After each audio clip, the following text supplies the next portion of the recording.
getting to the point, but taking the scenic route to get there. This is the Bottom Line Podcast from 100.7 The Score. I'm Mike Hebert, owner of Cantex Roofing and Construction. Every day is game day, and we'll get it right when it comes to your roofing, construction, windows, and mirrors. Call Cantex Roofing and Construction today. Together, we are one serving you. Thanks for hanging with us on a Friday.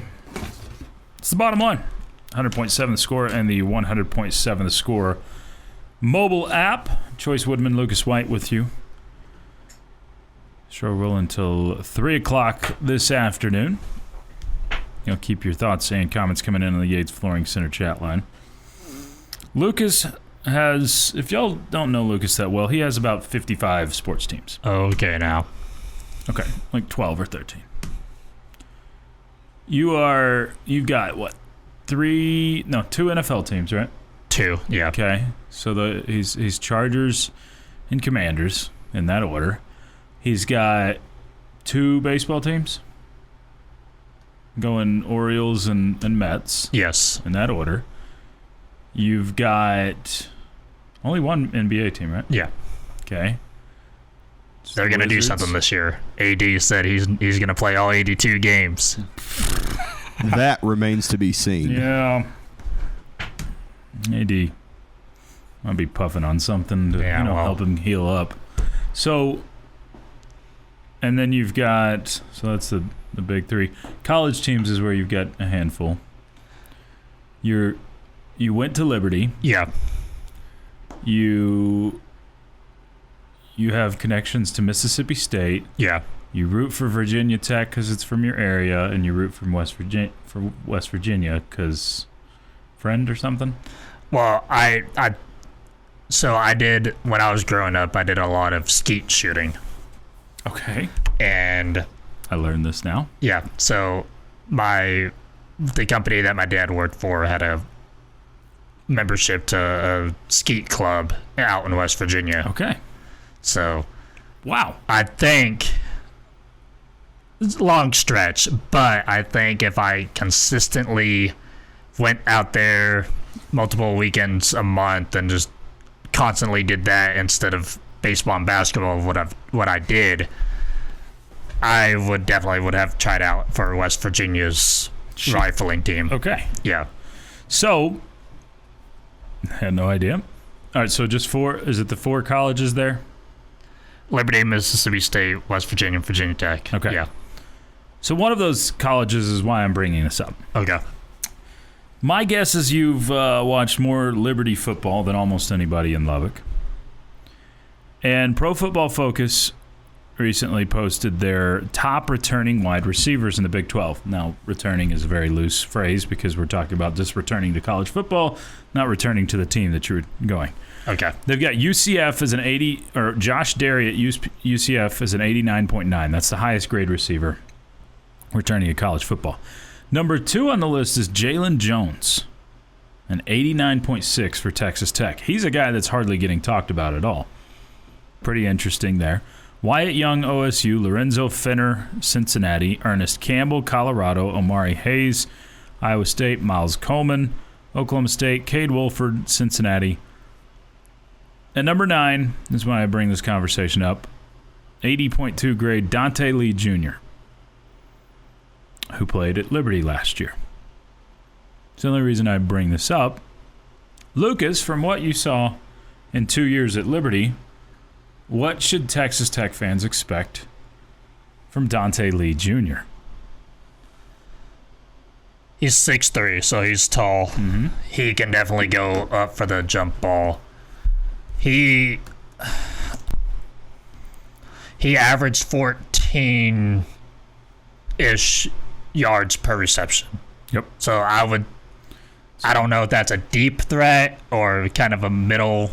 It's bigger play. Yeah, so he's definitely one that can get the yards. He has strong hands, I would say. So he's definitely one who's reliable that can catch from the short route game to you need a deep threat. So just to sum it up, He's got the height. He's got the athletic ability. He's the deep threat game. So I would say on average, you could see him per game, I'd say probably about 4 catches, 30, 40 yards a game, maybe a touchdown every now and then. So he'll be a contributor for sure, especially in the red zone. Throw the jump ball in the corner and let Lee. Because 6'3", you're a tall guy, so he can out-muscle a corner. So he's one of those more possession guys that can go up and get it. Yeah. I think he's an interesting one because I don't know what – when you look at the receivers on this roster, I don't know who he's overtaking. I think your 3 starting receivers to begin the season are Kenny Johnson, Micah Hudson, and Chois Woodman. I think those are your 3 starting receivers. Now, how much play does a Donte Lee Jr., you've got some younger guys that'll be pretty interesting, but Jalen Jones in there, Malcolm Simmons, those are 3 transfers he went and got in the portal. I think Lee, now with the 5-for-5, I believe he'll have an extra year of flex. I think. It's hard to tell on everybody, but I think he'll have another year, so this can be his senior year instead of super senior year. But he's one that I'm interested in. Is he more of that possession guy this year? Is he one that gets more targets around the red zone? 32 catches last year for 589 yards and 5 touchdowns. Good numbers, but does he take a bigger step forward, or does he kind of just fall back into the shuffle? He doesn't have breakaway speed, but he can move when he wants to. I think there are. He's got the long strides. I think what's going to be interesting with this receiving core, Lucas, is there's more depth to it. It feels.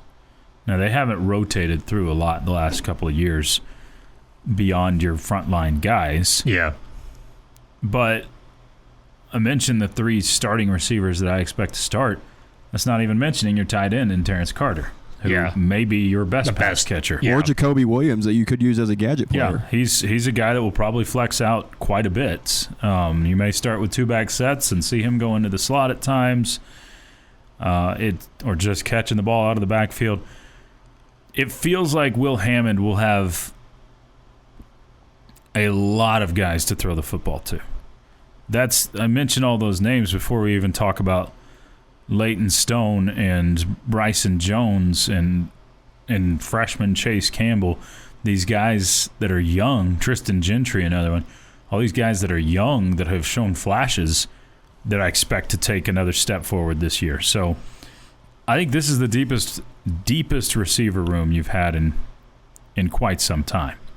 Don't forget Jet Carpenter and Moose Ludwig on the tight ends next to Terrence Carter. Moose, another one of those true freshmen. But, yeah, Jet Carpenter, a lot of experience. I think Carpenter is going to be more of you'll see his impact a lot more in the run game. But there will be times where he's catching a few passes. So we talk about the running game, and rightfully so. The running game for this team should be what you lean on with those 3 backs. But I think there's a true opportunity for some balance in the offense where a team can't key on one thing or the other, where you can't say we've got to stack the box and go up against this tough run because you've got too many guys that should be able to get open this year. But we'll see. We'll see. I've been excited about the receiving core in the past and where it's fallen a little bit short. But I think the difference in this one is, well, if this guy isn't panning out as well, you've got more replacement options behind them. And the different sets that they can send out and keep the defense on their toes. Sure. Yeah, I think you can really force a defense to play true with some of the potential offensive weaponry you have. Bringing you the truth, or something like the truth. This is the Bottom Line Podcast from 100.7 The Score. Happy Friday, everyone. It's the bottom line on 100.7 The Score and the 100.7 The Score app. Chois Woodman, Lucas White, yours from the First United Bank studio. Keep your thoughts, comments, questions, really anything and everything welcome on the Yates Flooring Center chat line. We'll keep getting to some of those as we roll along today.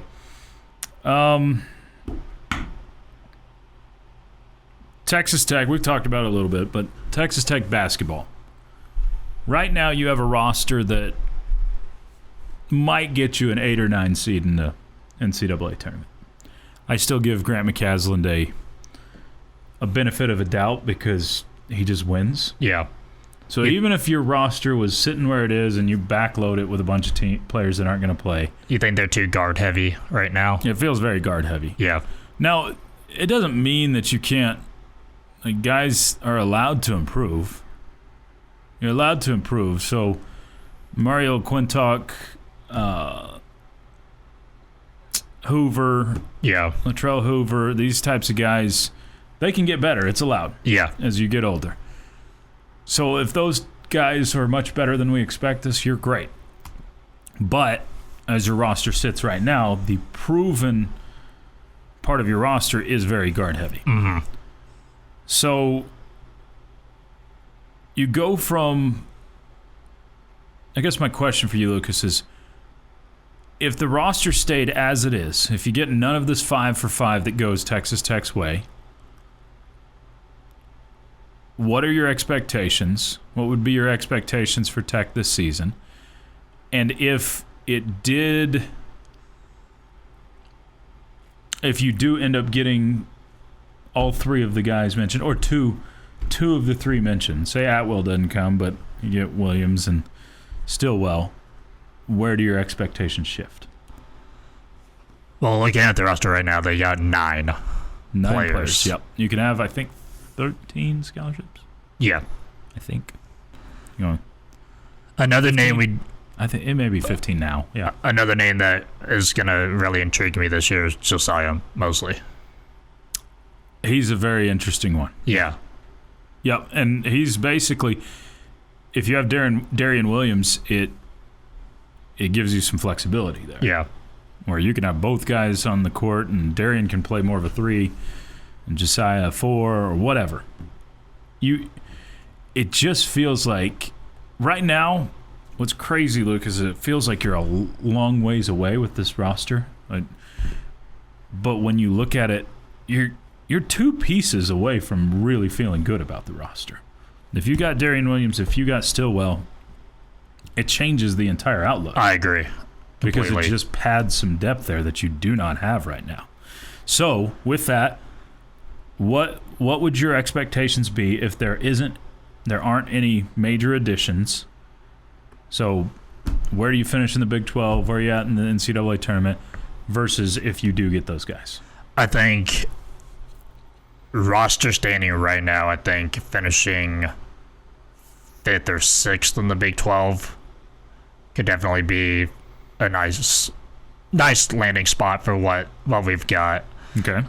Still think Arizona, Houston, those are going to be your top contenders. Yep. Kansas.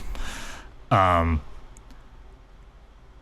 the NCAA tournament, 5th in the Big 12, that's 6th, 7th seed, 6th. Somewhere in there. Yeah. So depends on the year. Could be a 5 seed. Yeah. It just definitely would love a 5 seed for them. So that's without the roster changes, right? Yeah. As of right now, I think Texas Tech today would lose in the Sweet 16. Okay. I would take that. Yeah. With the roster you have. But if you land Williams and Stillwell, where do the expectations go from there? It all could really just come to where they land in the tournament, but I can see definitely an Elite Eight appearance. Yeah, I think it changes you to where right now you're talking, well, can you get to the second weekend? That's the conversation. Could this team has constructed now find its way to the second weekend? Because there is still the thought that you're going to get one of the top 5 players in the country back, and JT Toppin, which is worth a bunch. Yes. But if you add those 2 pieces to your roster, not to mention if Atwell comes in as well, if you got 2 or 3 of those pieces and added them to your roster, you get back into right now you're outside of top 25 conversations. You would be knocking on the door of being a top 10 team with that sort of roster. I would say 10 to 15 for sure. Yeah, I think you're right there in that 10 to 15 range and back into national title conversations where you're pushing that envelope instead of just trying to make the tournament or win a game in the tournament, that sort of thing. So, and that would mean the matchups against Louisville and Duke and possibly St. John's is more intriguing. Because those will definitely be battle of top 25 teams right there. Yes. So, as we sit around and wait, basically for a month is what the timeline kind of looks like. Because the month-long timeline gets you to basically after school starts. You have around a 2-week window when school starts to get fully enrolled and make sure you're ready to go. So and I don't know, maybe Darrion Williams just enrolls in school and then waits. Maybe you're banking on that. Maybe Stillwell does the same thing where you're like, hey, we're not going to wait around on the NCAA be ahead to make of our the decision. Game. Yeah. We're going to enroll, and then we can be part of the team as soon as we get that. The NCAA is going to try to keep kicking the can on this because that's their only way that's they their can leverage. Sort of win. Yeah. Yeah, time is what's on the NCAA side.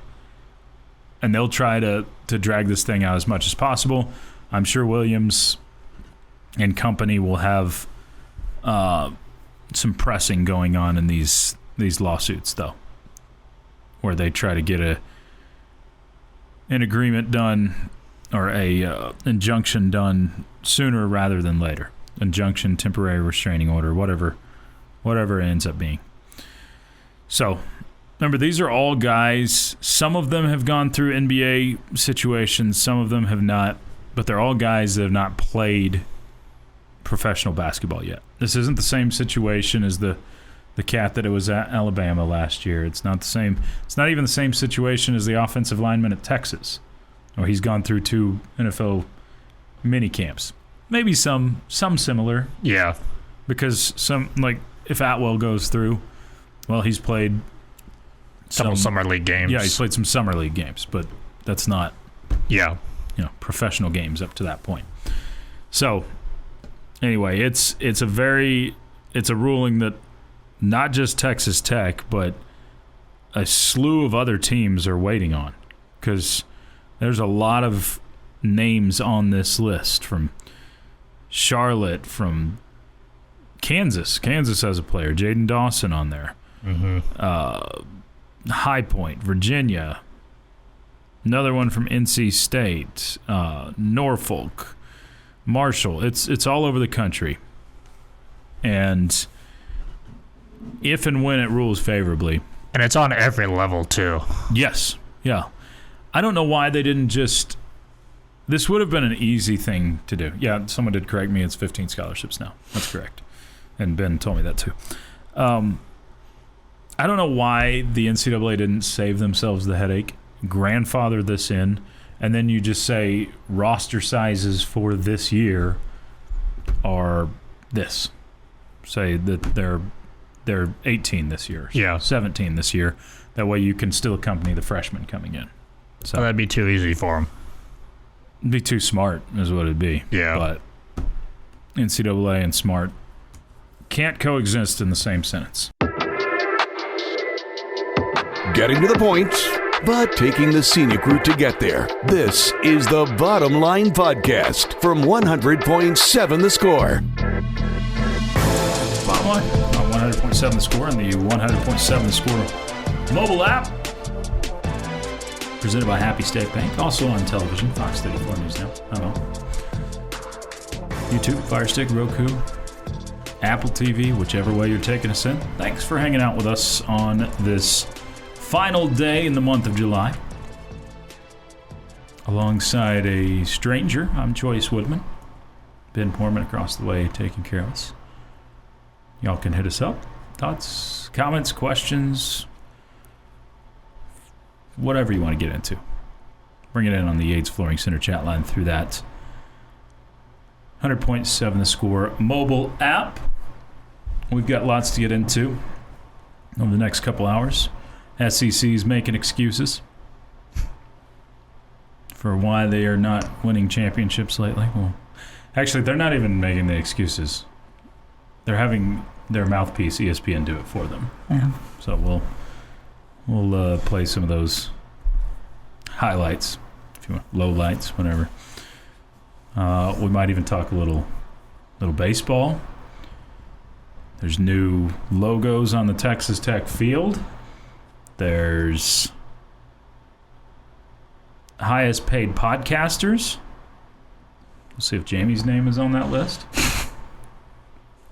And sports wagers. You thought we were past that part of the summer, didn't you? Okay. Sounds like you've got a regular old plethora of subjects to talk about. We have to. We're in the dog days. Mm-hmm. And there's also a pretty important Major League Baseball series tonight that starts up down in Houston. We'll get into that too. Covers.com, Jamie. Covers. This is not something that... this is where I order my blankets, all of them. I was trying to get out in front of this before Jamie was going to say it. I knew you were going to. Does your wife steal the covers? No. No? No. Y'all share pretty good? Are you the thief of the covers? I don't think so. Okay. Half the time I'm like half covered and half not. Okay. I don't know why I like one leg out of the covers and one leg in. It's just a Jamie quirk. That is a Jamie quirk. You got lots of them. Covers.com has done their Big 12 preview, including their best bets for the Big 12 in 2026. Okay? Okay. Their best bet... There better not be any Brendan Sorsby jokes in here. There's not. Okay, good. There's not. This is actual stuff you can go bet on if you're making a trip to Vegas or illegally doing it on your phone or whatever, or legally. Texas Tech to win the Big 12 is their number one bet. I'm with it. This is not a bet. Like, a lot of times best bets are value bets. This is not a value bet. This is 1-to-1 odds. So you bet $100, you get $100 back. Last year, if you bet this, I think you would have got, it was 5-to-1 odds or so for Tech to win the Big 12. Surely you get $200 back. Yes. Okay. $100 profit, I should say. Okay, yeah. That would be a terrible bet. I was going to say that doesn't make... $100 and only getting $100 back. You're right. Doesn't make a lot of sense. You're right. So it's $100 profit. There we go. So Tech to win the Big 12. They think the Tech's going to win the Big 12, so don't bet on anybody else. Baylor under 6.5 wins is the next best bet. Under, really? Under 6.5. Minus 140. But so more than like Kansas under 6.5 wins. Well, Kansas's number is lower, I think. Let's see. Kansas is 4.5. Okay. They're over under. Baylor's is set at 6.5. Okay. So what you can actually bet on. Do you agree with? I wouldn't be shocked to see Baylor go 6-6. Okay. The next one they have is TCU over 6.5. Vegas has TCU and Baylor with the same win projection total right now, or this particular. I would think that's a pretty good bet. I'd feel more confident in the TCU over 6.5 than the Baylor under 6.5. I think I'm with you. I wouldn't be super confident in either necessarily, but I'd be a lot more confident in the TCU one. Because Baylor, like I said, I think last week. They're the flex team to me that could be so much on the arm of DJ Lagway. They could be a team that's 4-8 or 8-4, and it wouldn't be super shocking. So Baylor's one that I would stay away from. I saw a video today, supposedly best shape of his life. Has anybody ever put out a video? I am in the worst shape of my life. This is why I don't put videos out. Oh, we should do like just a slew of videos that make fun of other videos. Like that. That would be a great. I am in the worst shape of my life. Yes. And then instead of the gym video, just sitting there eating chips on the couch. That would be. Are we sure that people don't put videos out of that? I mean, we get people that take pictures of their food and post that. That's different. So what's the opposite of taking pictures of your food? Never mind. I don't want to. I just figured it out, and we probably don't want to go on that one. We definitely don't. So others on this team preview, their win. So they've got their own projection. This system, Covers.com does. They project the win total on Arizona at 7.5. You going over that? I can go over that. I'm taking the over on that. Yeah. BYU's win total projection at 8.8. Their schedule is tough, so I still think I'm taking the over. Yeah, I probably am too. I'd be surprised if BYU's not winning 10 games this year. I think. Okay. Cincy 5.7. I take the under. I'm taking the under. Colorado 4.8. I think I'm going over that. I think they win 5 or 6 games, but they've got a really tough schedule too. Okay. Do you have a side you'll take? I think I would go under. Okay. Houston 8.1 wins. Their schedule's not super I'm tough. taking the over. I think I'll take the over, but it's probably sitting at 9 for me. Okay. I went through their schedule yesterday. I very easily could have them at 10-2. Yeah. They've got 2. At Utah, at Texas Tech. And then at K-State. K-State, yeah. Iowa State, 4.8 wins. I might take the under on 4.8. I might too. Kansas, 6 is what they've got. Under. K-State, 7.7. I'm taking the over on K-State. Really? Okay. I'm higher on the Wildcats than a lot of people, but I think that's a team that, with a semi-soft schedule and a good fit between Colin Klein and Avery Johnson, will do some stuff this year. 6.3 for Oklahoma State. It's probably right at where you think they are, huh? I think I've got them as a 7-win team. Yeah, so, I think that's what you chose. So slightly over. UCF, 6.2. That's high for what I would... Okay, I'd take under there. Under. Utah, 8.8. I'd take under. I think I'm going over. Slightly. And then West Virginia, 5.8 wins on their projection. Under. Okay. I think I'm going under.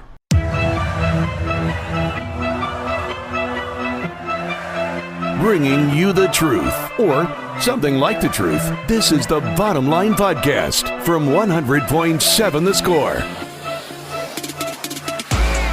Happy Friday, last day of July. And August is here, and we have college football in August. So that's great. Awesome. We're going to keep looking ahead to college football. He's Jamie. I'm Chois. Ben across the way.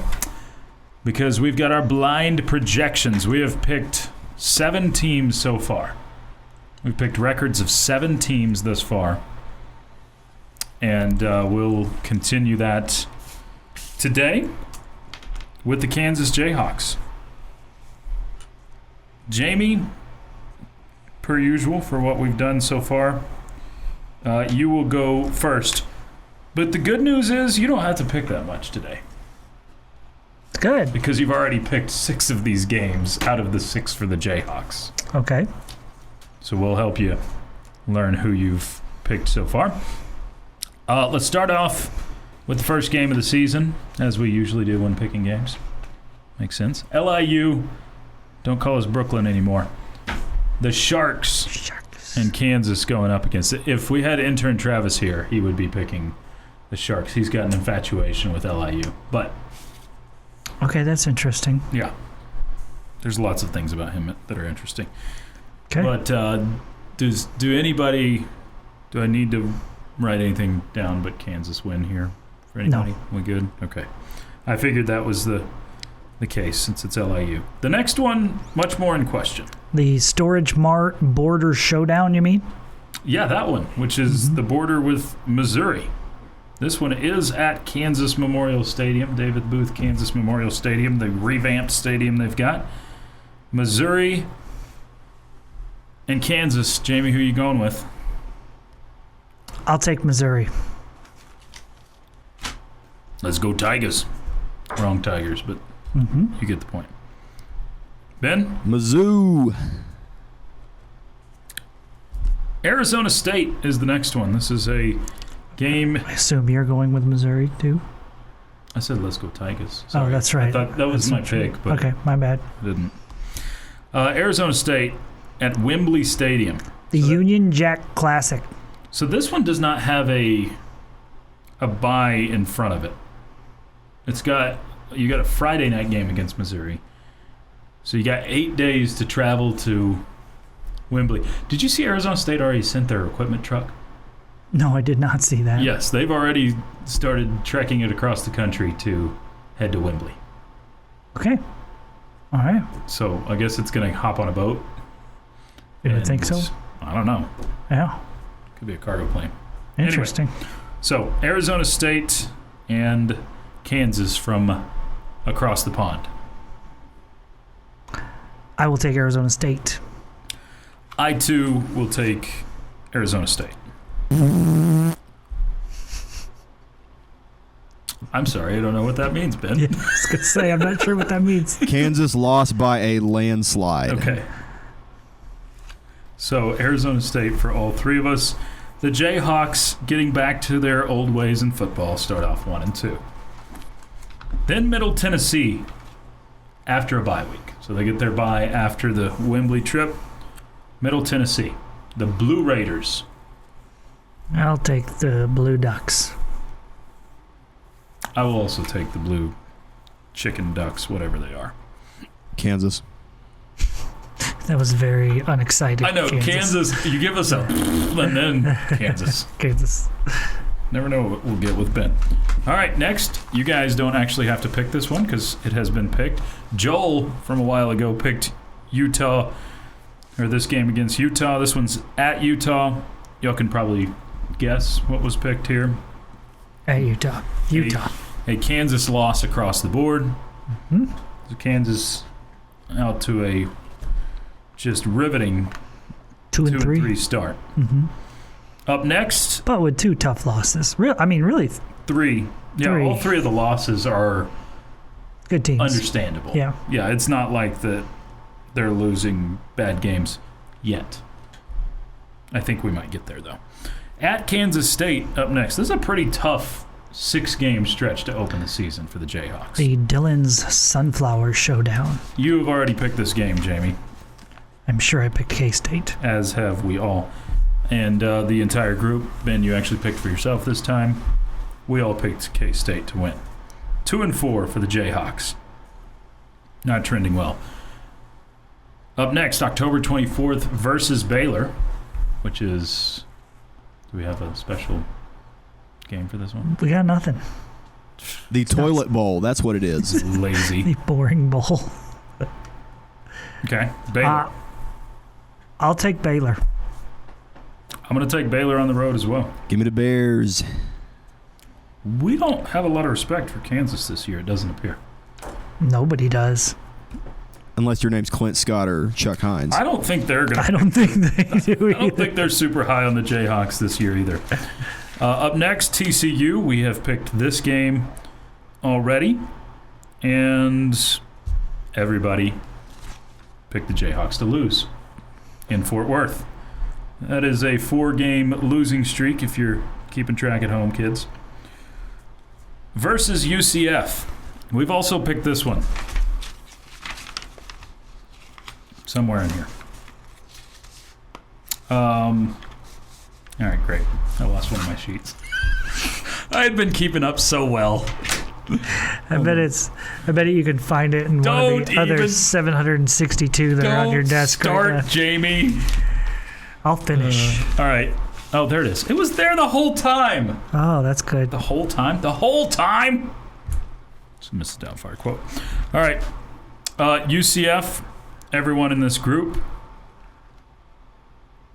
picked the Knights to beat Kansas. Yeah. In Lawrence. Man, this is a bad season for the Jayhawks. West Virginia. We all picked this one. It's at West Virginia, and we all chose the Mountaineers to win. Is Kansas the worst team in the Big 12 this year? I think they are. It's showing up on our list that it might be that way.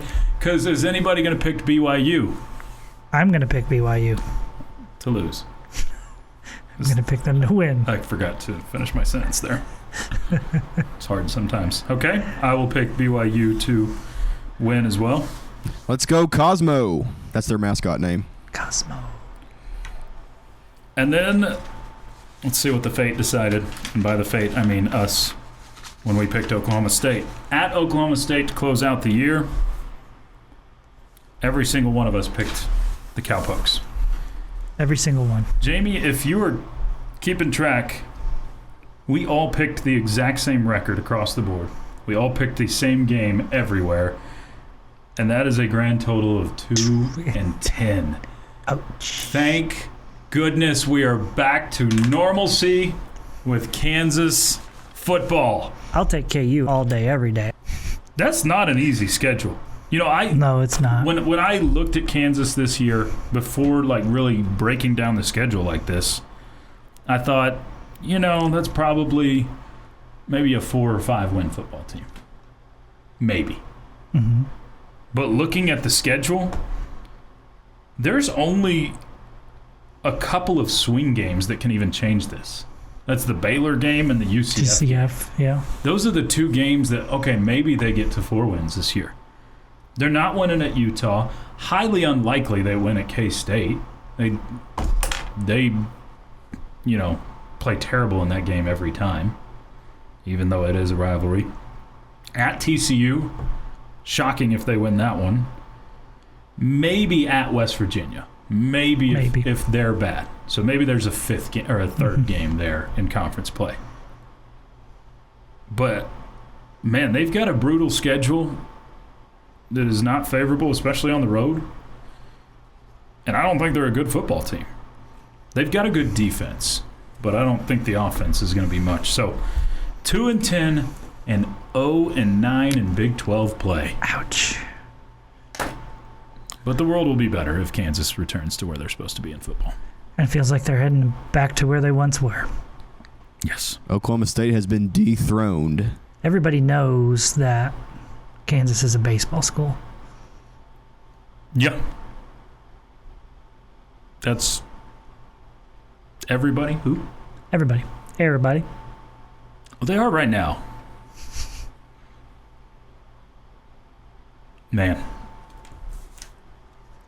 That tickled my innards a little bit to see Kansas back at 2-10. We'll see if it actually happens, but that's what the bottom line believes, at least.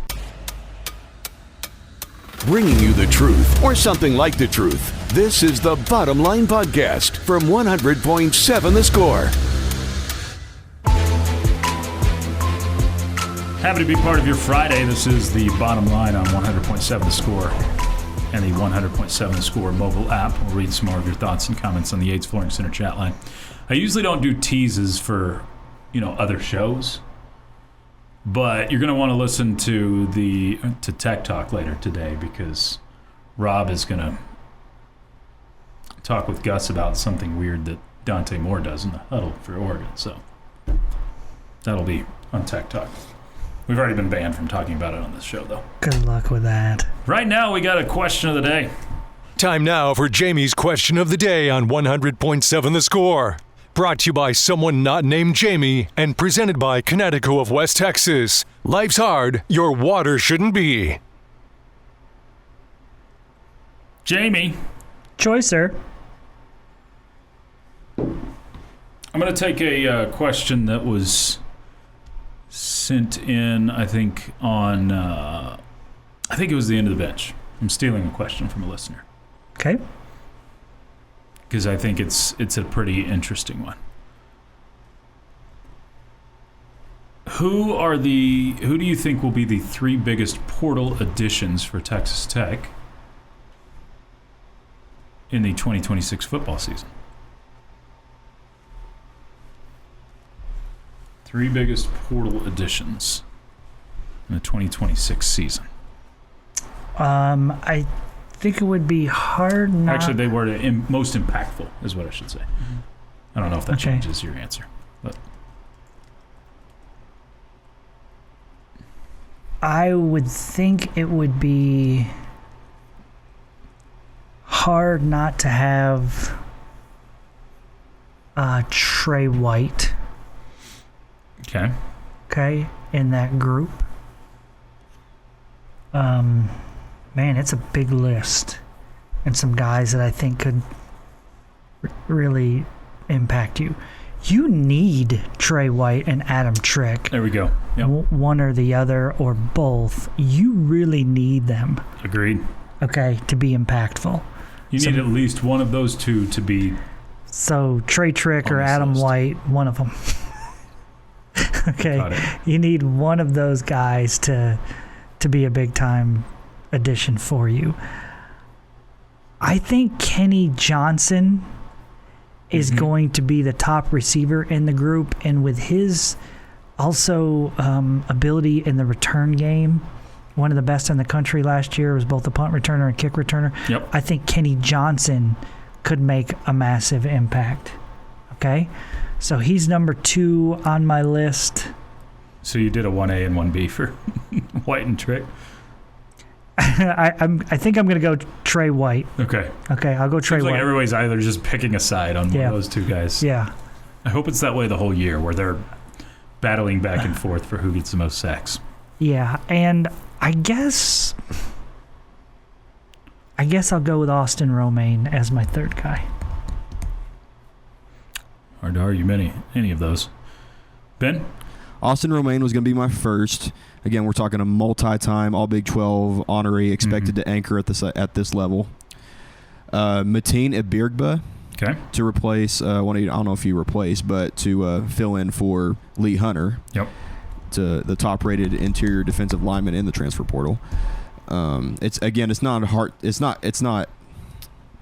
It's hard to not go with one of the Bash brothers. They're called the Bash brothers for a reason.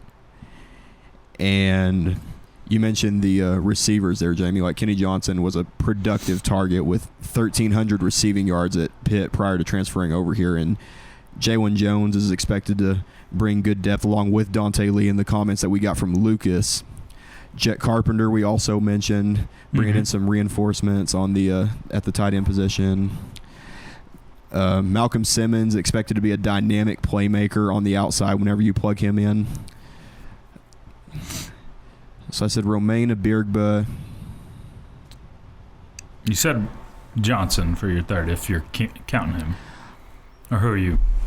I might roll with Jet Carpenter because I've heard a lot of talk about him with his experience and what he brings to the table, whether it's protection in the run game or little hitch routes over the middle or just his expertise at the tight end position alongside Terrence Carter. Okay. I think you guys have covered everybody pretty well. I think there's a chance that Jaylon Jones or one of these other receivers, maybe they bust out and they're in this conversation. But I think y'all have covered everybody except for one that would be the least sexy thing to talk about, and that's an offensive lineman. Jordan Church seems to be a guy that they're very high on for a 315 at the right guard position, I think, is where he's going to land, and he's going to be one of your starters. He's one that I think should and probably will have an impact But most of the time when you say big impact on the offensive line, we're not going to hear his name. So Yeah. Underrated acquisition. that's the hope. I think Church is going to be a big piece. But other than that, I would have said basically the same three that you said. The difference is I'd probably say Adam Trick and Trey White together, or not together. You could say they're two separate, and they need to be there. Because if one is having success, Should as we've lead to learned the with other defensive ends, Yeah. the other one's probably going to have success as well. one. Probably. They will feed off of each other. So I think if this defense is going to be as close to last year's defense as you want it to be, then I think those two guys need to have a massive impact on the defensive side of the ball. So that's probably where I'd roll, and then flip either Austin Romaine or Kenny Johnson.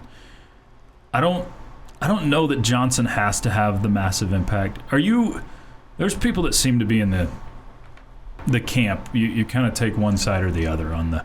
You need a dominant receiver to be a good offense, or not, or you can still be a good offense spreading the ball around. I think you could still be a good offense spreading the ball around. If you believe that, then Kenny Johnson doesn't have to be excellent for you, because I think you've got a lot of receivers that have talent and ability. Yeah. And Terrence Carter might be the go-to guy this year. There's a possibility of that. Yeah. So, I mean, as a Bills fan, I would tell you over the last, 5-6 years, they've had a pretty good offense, one of the better ones in the NFL. And I'm not even sure they have any wide receivers. Josh Allen doesn't throw the ball at all. That Shakir guy, okay, that's one. Shakir. I don't, do they have any other wide receivers? Well, they got rid of the one you wanted them to get rid of. For a lot of good reasons. It appears that way now, for sure. Goodness gracious. Is there a more anything less surprising? Messed up family in the NFL? Is the other one still in the league? Trayvon? Yeah. I think so. Okay. Was on the Patriots. Yeah, I think that's where he's at. So they had a Diggs brother combo there? Nope. He is with the Packers right now, according to... Yeah, that's right, because he was with Parsons. Yeah. Yes. Yeah. Nope. I think that was just a one-year thing. Yeah, and I would also... that he doesn't have a team. And it feels like Patrick Mahomes has been pretty good for a while, and his offense has been good, although it hasn't been quite as good. I thought you were going to talk about how messed up his brother was. But, No. I was going to say Patrick Mahomes was still really good, but obviously he had a dominant tight end. Sure, but maybe the best so he of had all time. one great pass catcher, but still, you got to have deep threats too. I mean, grand scheme of things, that's how the air raid offense thrived with spreading the ball around. Yeah. And also recently the Chiefs' offense has not been great. No, not last year for sure. So, yeah, I don't know. I like having a dominant receiver as a fan. We need to ask this question to Mac Leftwich, because I would like to hear what he says as an offensive coordinator. As a fan, it's nice to have that because it almost feels like a security blanket for you. Like Josh Kelly a couple years ago. Mm-hmm. On third down, you knew where that ball was going. Mac Leftwich's answer should be, we expect all of them to step up and be the go-to guy. It's just that they're all so good that... That would be the coach big answer. Yes, that so good at the they're coach all so good that they all are getting open and we're getting all the ball. Yeah. That would be, Write that down. Probably what he's going to say. But... yeah, I don't know what the right answer is, but I'm sure quarterbacks would love to have the security blanket guy or, a go-to guy. But do you have to have a 1,000+ yard receiver to be a dominant offense? I think you can spread the ball around pretty well, and I think this offense will have the ability to do that. Getting to the point, but taking the scenic route to get there. This is the Bottom Line Podcast from 100.7 The Score. Getting down to the short rows for the week. It's the Bottom Line on 100.7 The Score. And the 100.7 The Score mobile app, powered by Happy State Bank. We're on TV. Fox 34 News Now. Lots of different ways you can take us in. Thanks for choosing to do so on this Friday afternoon. Jamie Lent sits to my right. I'm Chois Woodman. Ben Porman across the way taking care of us. Y'all keep your thoughts And comments rolling in on the Yates Flooring Center chat line through that 100.7 The Score mobile app. Take the app anywhere with you, even listening out in Shawangunk, New York. Shawangunk? Shawangunk. Did you not go there on your recent trip? Pretty sure that's made up. I think I hit almost all of it, and I don't remember seeing a sign for Shawangunk. I'm pretty sure every town name is made up at one point or another. I think it's a real one. I got to run the gamut of all the Northeast Coast accents on my latest trip. Yeah, so that was fun. So you got Boston's, you got Man, the Boston one. First time to Boston, the Boston one that's an accent. It's laid on thick. Yes. Fenway Park. I love Boston. I really do. Did you enjoy the town? No. Really? I don't. They've and got I the really worst drivers in the world, but America. Yeah, it's fine. It's nice. I would say it's cleaner than New York City. Okay. The history is legit there, no doubt. But that took about 2 hours to take in. The whole history? The whole history the of Boston. entire history of Boston. Yeah, it was. And we went to all the Paul Revere Church? All the key spots, okay. Yeah. Busted out some Paul Revere for everyone just to entertain the audience. But go Beastie Boys. Yeah. Just Boston was just mid to me. Yeah. And I really don't think that's because of my hatred of the Red Sox. Well, we went to Fenway just to check it out. The park is awesome. It's gorgeous. Cool, it's fantastic. You did go ahead and go and see the... I just went and walked around the outside and walked around the area there. It's nice there. Yeah, it's pretty cool. Did you get some chowder? No, goodness no. See, that's part of the deal. Clam chowder and some Boston cream pie. That's all good stuff. No, there was some lobster eaten by the rest of the family, but you didn't want the giant crustaceans. I did not want any of that. I've told this on a most interesting fact. Lobster used to be fed to poor people and prisoners. Really? Yes. That's crazy. Until others create no, this is actually a delicacy. No. I think we discovered butter. Might be it, but yeah, I would say if you're going to that area of the world, choose the Cape over Boston any day of the week. Well, just because you sat and watched baseball games, but yes, and it's pretty. Yes. But good news is he still has his khakis. Khakis. Yeah. Khakis. Yeah. All right. The folks up in that part of the country, Espen. Do they even still have the campus up in Connecticut? I'd assume they do. Sure. Seems like everybody is everywhere else. They have a bunch of studios. Laura Rutledge was on with your boy, Pat McAfee, this week. My boy. So Laura Rutledge is one of the mouthpieces for the SEC network and for ESPN. And they were back and forthing, McAfee and Rutledge, on, the Big Ten's won 3 championships in a row. This was after the Big Ten commissioner was touting that. Yes, he was. And you know what? He should be. He was right. They've won 3 championships in a row. The SEC hasn't played in a national championship in more than 3 seasons. So, she went in defense mode for her conference. I think one of the reasons why the SEC maybe has not advanced as far in the playoff as some SEC fans would like to see is because the competition within the league is so difficult that 9 games of craziness week in and week out, a little different than other parts, other conferences. I'm not dissing on the Big Ten. Yeah, they cannibalize each other. Right. Yeah, and so they by the time they get to the end, there's not many left. For one, they eliminate each other, but furthermore, they're gassed. They're injured. They have issues. I'm not making excuses. I'm just pointing out facts because you were pointing out facts. And then... no, we're all gassed. I mean, in the North, you can't get gassed. Okay, but the other thing I would like to point out is look at the NFL draft and how many players come out of the SEC. Sure. I think you are confused. Jamie didn't actually say that, but I'm not making excuses. I was on the McAfee show. This is just one giant excuse, but I'm not making excuses. I mean... You have how much time in between the end of the regular season and the playoff? How much time? Yeah. And you can't get ungassed? Yeah. Stop. It's silly. Just stop. And here's what my biggest Now, if you want to tell me in week 10 that those teams are a little bit more beat up than the teams in the Big 12 or another conference because they're playing against so many talented players that they're maybe a little bit more beat up. I can listen to the argument. Yep. I can listen to the argument. But we're talking about 18 to 22-year-old physical specimens, okay, that are trained and highly paid, and you give them 3 to 4 weeks off and they can't get ungassed, but the Big 12 players can get ungassed quicker, or the Big 10 players can get ungassed quicker? Yeah. They Just don't stop. play football over there. That's dumb. It's really dumb. And here's the biggest flaw and problem with her argument. She's defending what's happened the last 3 years, and then she brings up 9 games in the SEC schedule. That hasn't happened yet. No, that's this year. She's already she's pre-excusing for the SEC on why they won't make it again this year.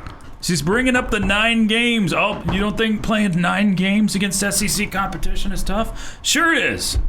Well, let us know how it goes when you actually get to do it. Golly. Yeah, it's funny. It is a propaganda machine that ESPN pushes out, as they're supposed to, because the SEC's a huge part of they're paying a ton of money to have SEC games. It's tiring. It's no different than you and I are slanted towards what's better for Texas Tech. Sure, right? we are. Absolutely. I mean, we're going to give Texas Tech the benefit of the doubt because it's who we care about, and that's where our passion is, and that's where our heart sits, and all of the above. Okay, there's no question, and people on the chat line have called us homers or whatever. We get it, and you're accurate about some of that. There's no doubt.